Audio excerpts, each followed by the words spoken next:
মাগুরা একটি সম্ভাবনাময় জেলা, তবে উন্নয়নের ছোঁয়া এখনো পুরোপুরি লাগেনি এই অঞ্চলে। শিল্প কারখানার অভাব, বেকারত্ব, স্বাস্থ্যসেবা সংকট সব মিলিয়ে নানা সমস্যা আছে এ জেলায়। তবে ক্রীড়াঙ্গনে মাগুরায় রয়েছে দারুণ সম্ভাবনা।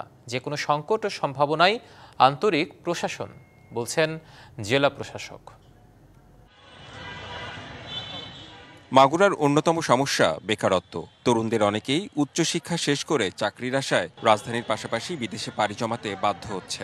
অথচ জেলাতেই যদি শিল্প কারখানা গড়ে উঠত, তাহলে মাগুরার অর্থনীতি পেত নতুন গতি।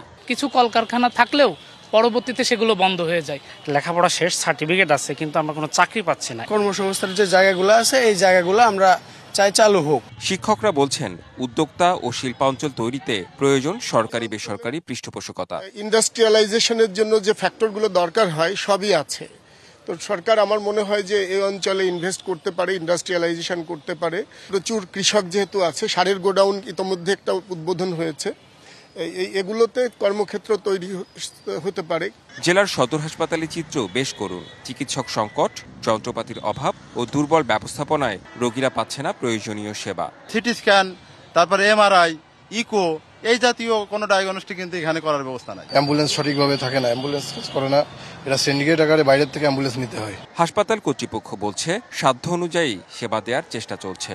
এই 250 শয্যা বিশিষ্ট হাসপাতালে 452 জন রোগী থাকা সত্ত্বেও আমরা সব রোগী রেফার করি। আমার তো মনে হয় যে কথাটা কোনো মতেই সত্য না। তো আইসিইউ নাই, সিসিইউ নাই, তো সেই পেশেন্টগুলো যাদের দরকার হবে, ইমার্জেন্সি ট্রিটমেন্ট দরকার, এরকম কিছু পেশেন্টকে তো অবশ্যই রেফার করতে হবে। মাগুরার নাগরিক সংকট সমাধানে কাজ করার কথা জানান জেলা প্রশাসক। ফ্রিল্যান্সিং আমাদের একটা কোর্স, যুব উন্নয়নের, আমরা এখানে 50 জনকে প্রশিক্ষিত করছি এবং তারা এই প্রশিক্ষণের সাথে সাথে তাদেরকে এই পেশার সাথে তাদেরকে ইনভলভমেন্ট করা। আশা করি যে আগামী বছরের মধ্যে রেল লাইন হয়তো বা চূড়ান্ত হবে। তো সেক্ষেত্রে এটা এখানে ব্যবসা বাণিজ্যের জন্য এটা একটা ভালো জায়গা। আশা করি যে এখানে যারা শিল্পায়ন করতে চায়, লিচুর কথা বললাম, যে এটাকে যদি কেউ ব্র্যান্ডিং করে সামনের দিকে এগিয়ে নিয়ে যেতে চায়, তাহলে অবশ্যই এটা একটা ভালো দিক। তবে খেলাধুলা নিয়ে আগ্রহ আছে মাগুরাবাসীর। স্থানীয়রা বলছেন, সরকারি পৃষ্ঠপোষকতা পেলে ক্রীড়া অঙ্গনে জেলাটি পাবে আলাদা পরিচিতি।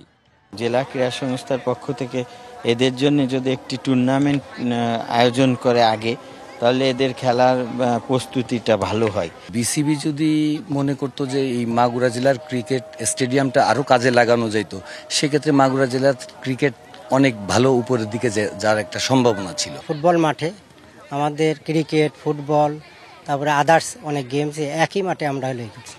শিল্প, চিকিৎসার মতো গুরুত্বপূর্ণ খাতে নজর দিলে ভোগান্তি থেকে অনেকটাই মুক্ত হবে বাসিন্দারা, এমনটাই বলছেন মাগুরাবাসী। Redwan Ahmed, DBC news, Magura.